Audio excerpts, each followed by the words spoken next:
I am your host, Kyle Hershey, and today we're going to get into why this is the best time to become a loan officer. So, on this show, we are going to be having guests in the future, not today, but in the future, we're going to be having guests, different producing loan officers, mortgage executives, realtors, and we're going to, with this show, what we're going to do is help new loan officers that need more business, need to get going, need advice, and we're going to help people who want to become loan officers.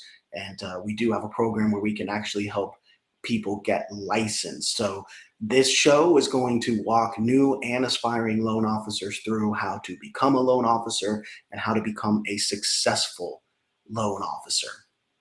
Now, it is a great time to get into the mortgage business. Rates actually just went lower than they have in a long time. So even though rates are still relatively high compared to, COVID times, it is still a great time to get into the business because rates are, lowering, they're on the way down, which is going to cause a lot of, new home purchases as well as refinances. So perfect time to be a loan officer right now. If you are looking to become a loan officer, you can do that at newmlo.com. We actually have a licensing program where you can get licensed and then join our team. And we provide you with the best support, the best rates, the most outlets, as well as leads. So if you're looking to get your license as a loan officer, go to newmlo.com. So let's talk a little bit here. Oh, sorry about that. So let's talk a little bit here about why being a loan officer is such a great career. So being a loan officer is amazing because you are able to, kind of build your own schedule. It's remote.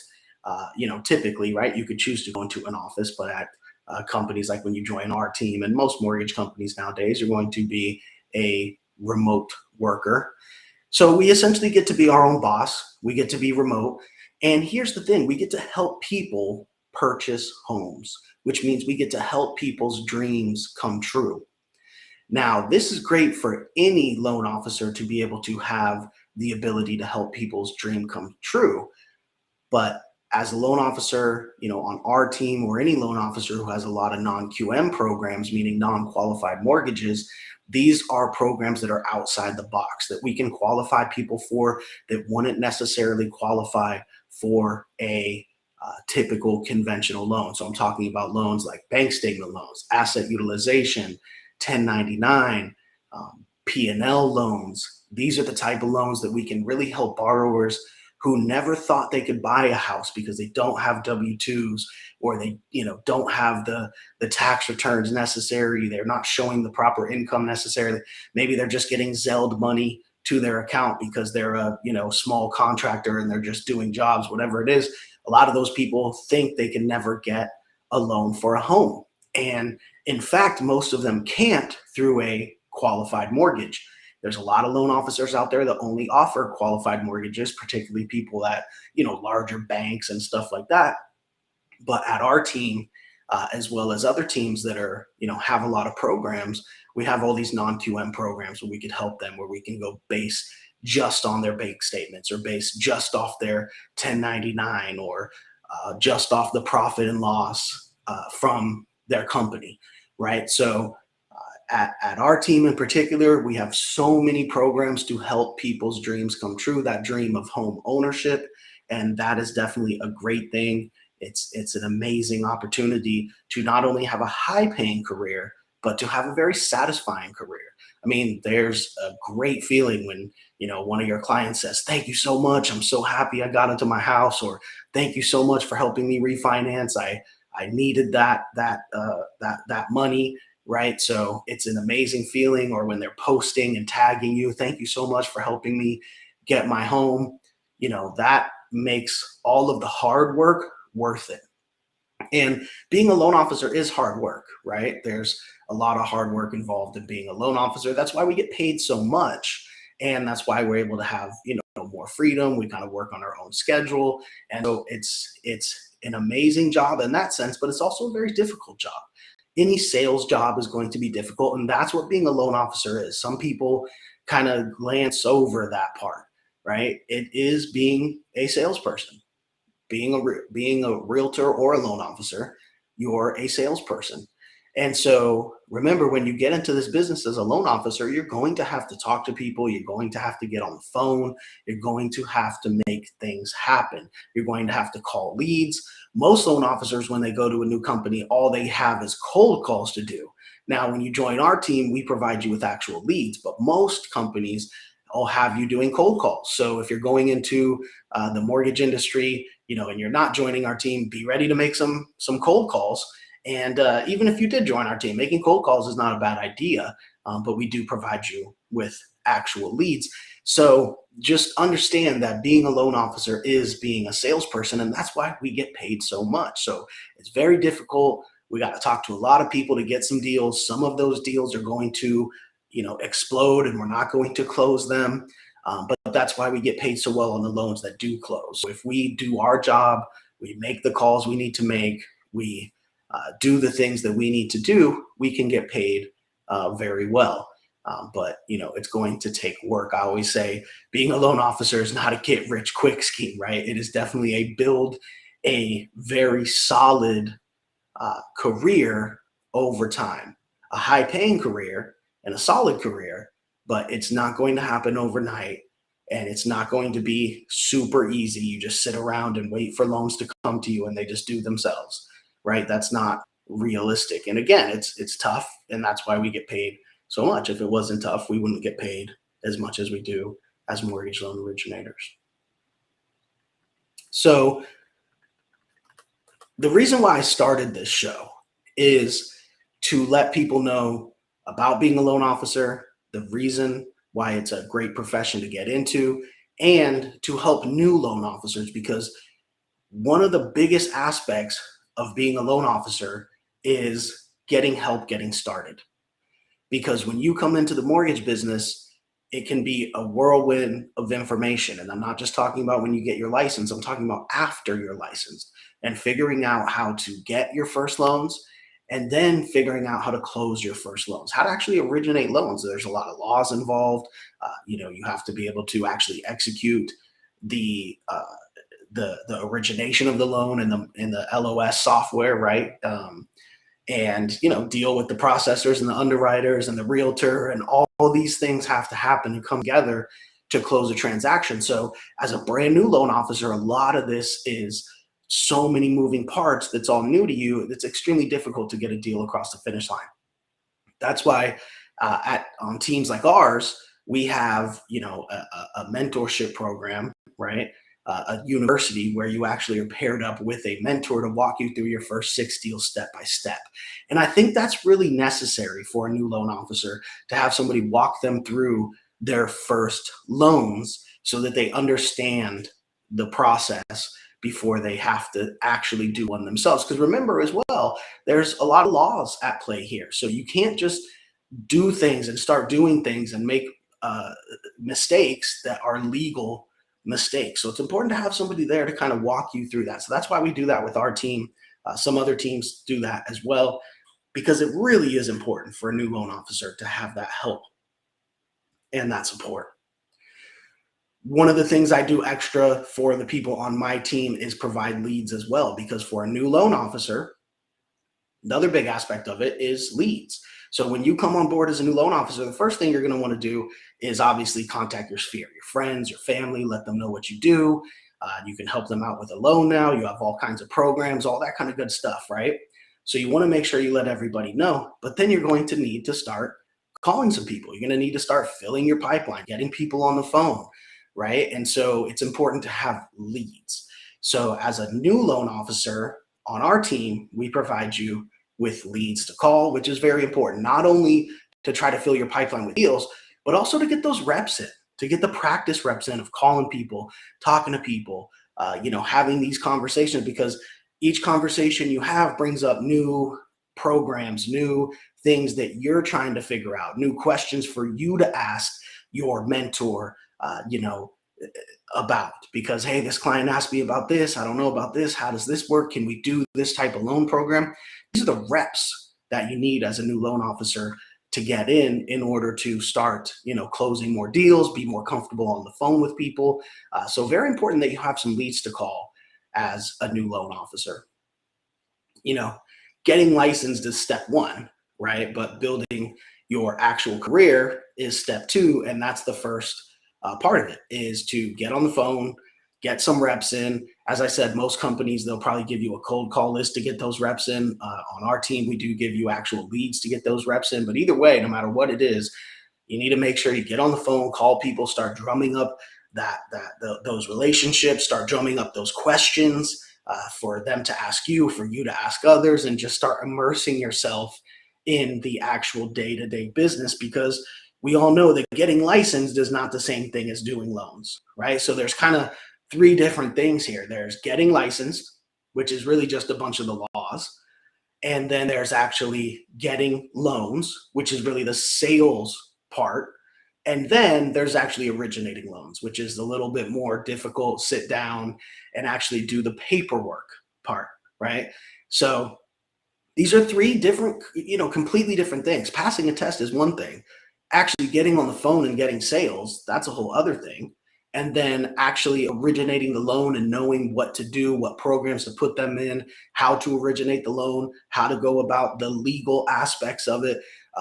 These are kind of completely different things. So that's why I think it's important for a new loan officer to be able to have a mentor to walk them through those first steps, to be able to have leads, to get those first reps in. And that way they don't just get licensed and then have no idea what to do.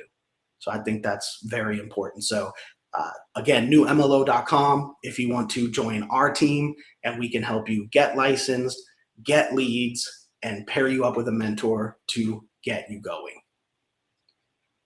So again, the rates right now are on the way down, right? So that's an amazing thing. And rates are going to go up and go down, and that's okay. We need to make sure that we're in it for the long run, and we're going to be building a career whether rates are on the way up or whether they're on the way down. Luckily for us, they're on the way down right now. So that's why it's such an amazing time to get into the mortgage business. So if you go to newmlo.com, sign up there, we'll help you get licensed. And that way you can get in on the explosion that's about to happen when people are refinancing and purchasing new homes now that rates are on the way down. So just want to talk a little bit about the licensing process for anybody that's brand new, looking to get licensed. The licensing process is easier than most people think, but it is a little bit confusing. So that's why we walk you through it. If you go to newmlo.com, we do have a partnership with a mortgage school where they actually give our loan officers a discount to get the schooling. Now, in addition to the schooling, a study guide is provided, as well as the national schooling and the state schooling that's required. And then what we do is we guide you through the entire process. The process is not difficult, but it's confusing. And so it's important that you have somebody there to walk you through the entire process of getting licensed. And again, the school that we work with gives a large discount to our loan officers that we bring them. And we also reimburse you for the cost of that course once you come on board to our team and close your first lead. So go to newmlo.com if you want to get your mortgage license. We'll walk you through the entire process, and then we will bring you on board and give you leads, assign you a mentor, and get you going. Important. It's not hard to get licensed, but it's a little bit confusing. All the steps you need to do, and what order, and registering with the NMLS and registering with the state, and doing all these different things. It's important to make sure you do them in order. And so that's what we help you with at newmlo.com. We help you with guiding you through the entire licensing process to make it as easy for you as possible, including the school, including preparing for the exam. That's our goal at newmlo.com. All right. So real quick, let's talk about what separates a successful loan officer from a not successful loan officer, or struggling loan officer, I guess I should say. So a successful loan officer is generally somebody who's been consistently building business. I'll tell you, it's definitely somebody who's working with realtors usually. Now, on our team, we provide our loan officers with leads, which is great. if you don't have leads, you definitely need to be super on top of, working with realtors. We do provide you with leads, but you still want to be working with realtors. Realtors are typically the number one referral source of business. They have clients that say they're looking for a house. They need a loan officer to qualify them before they go look at houses. So the realtor is that point of contact for the client. Client goes to a realtor typically first and says, hey, I want to look at houses. I want to buy a house. Then the realtor says, okay, you need to be pre-qualified first before I start showing you houses in this price range. We need to get you pre-qualified for this price range. And so they say they refer them to a loan officer. So you want to be that loan officer that they are referring deals to. So for one, realtor relationships is a huge part of being a loan officer. And then, of course, executing on those realtor relationships, meaning executing the transactions, because I'll tell you that realtors really only care about closing the deal, right? And I don't mean that in a negative way, but as somebody who owns a real estate brokerage, I can tell you, realtors, they just care that the deal gets done. They don't really care about the rate that their client is getting. They don't really care what loan program you put their client to. They just want to know that when they send you a client, you can pre-qualify them right away so that they can go start shopping for houses. And that when the deal actually goes under contract, that you can close it, because they just want to get paid, right? They don't mind the rate the client is getting, the loan program. They just want to make sure that they get paid. And if the loan doesn't close, they don't get paid. So dealing with realtors, get those relationships, very important, building those lifelong relationships with realtors, then deals just flow in, right? When you have X amount of realtors out there that use you as their preferred loan officer, then deals just come to you, right? And you're able to get those pre-qualifications done, fire off those pre-qualification letters, and then you got a bunch of people out there shopping for houses with you as the loan officer, with their pre-qual, and then you need to get them qualified. But again, you got to make sure you close those deals, because if you don't, the realtor is going to start using another loan officer that they feel can close the deal. Because again, you're not going to sell the loan officer on the fact that you gave their client a better rate or that you gave them a better loan program. All the realtor is going to care about is, did the transaction close so they can make their 3%, right? And a successful loan officer is going to have follow-up systems in place, going to have lead management in place. They're going to be treating it like a business and not a side hustle. So we all know in real estate, whether you're a realtor or a loan officer, it's a ton of people who do no transactions, and then a lot of people at the top who do a lot of transactions. So just like being a realtor, same thing with a loan officer. There's a ton of people who get their license and then just stop, get their license, and don't do anything. And if you're going to be a successful loan officer, it's something that's going to be a long-term plan that you're going to have to push through, the beginning, and make sure you get your pipeline rolling. And then it'll get a lot easier as it goes. As you start building your pipeline, build your realtor relationships, again, it's going to snowball until, pretty soon deals are knocking on your door as opposed to the opposite. So again, just to go over this podcast, since this is episode 1, on future episodes, we're going to be having guests. We'll have top loan officers, top producers. We'll have realtors. We'll have some great mortgage executives come on. And so we're going to be really going in depth into how to become a loan officer, how once you're a loan officer, how to become a successful loan officer, how to work with realtors from the realtor's perspective, all that kind of good stuff. So I'm definitely excited to share that with everybody. So those will be coming in the coming episodes. But again, new MLO, excuse me, the new MLO show, we are all about helping people become loan officers. If they're not a loan officer yet, they can do that at newmlo.com. Or if already loan officers, we are here to help grow their business. So that is our mission here at the new MLO show, to let people know how great being a loan officer is. Let them know that if they're not licensed yet, we can get them licensed at newmlo.com, help them get licensed, bring them on our team, get them leads so they can get going, get them a mentor that can help them close loans so they can have a great start to a high-paying career in mortgages. So that's what we do at newmlo.com. On this show, every week, we will be bringing you interviews with top producing loan officers, realtors, mortgage executives, to help grow your mortgage business. So if you're already licensed, you can still tune in, get great information on how to grow your business as a loan officer at newmlo.com. And if you're not a licensed loan officer yet, we can help you get licensed at newmlo.com. With that being said, we'll go ahead and wrap up today's show. Looking forward to more shows in the future. We'll bring on some guests. Thank you, everybody, for tuning into our first show, and we will see you on the next episode of the New MLO Show.